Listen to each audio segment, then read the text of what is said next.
বিসমিল্লাহির রহমানির রহিম। বিডিনিউজ বাংলার পক্ষ থেকে আপনাদের সবাইকে স্বাগত। আজ বাংলাদেশের রাজনীতিতে একটি বিশাল ঘটনা, তত্ত্বাবধায়ক সরকার ব্যবস্থা পুনর্বহাল।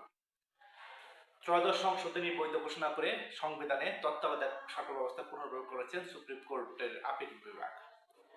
একই সাথে নির্বাচনকারী নির্দলীয় তত্ত্বাবধায়ক সরকার ব্যবস্থা বাতিলের রায় অবৈধ ঘোষণা করেছেন। ফলে জাতীয় সংসদ নির্বাচন নির্দলীয় এবং নিরপেক্ষ তত্ত্বাবধায়ক সরকারের অধীনে হতে আইনি কোনো বাধা নেই। আজ বৃহস্পতিবার সকালে প্রধান বিচারপতি ডক্টর সৈয়দ রেফাত আহমেদ নেতৃত্বে 7 বিচারপতির পূর্ণাঙ্গ আপিল বিভাগ ঐতিহাসিক এই রায় ঘোষণা করেন। আগামী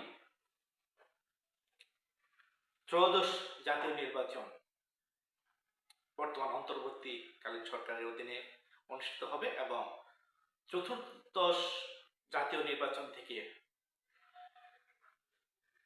নির্বাচন সমূহ তত্ত্বাবধায়ক সরকারের অধীনে অনুষ্ঠিত হবে।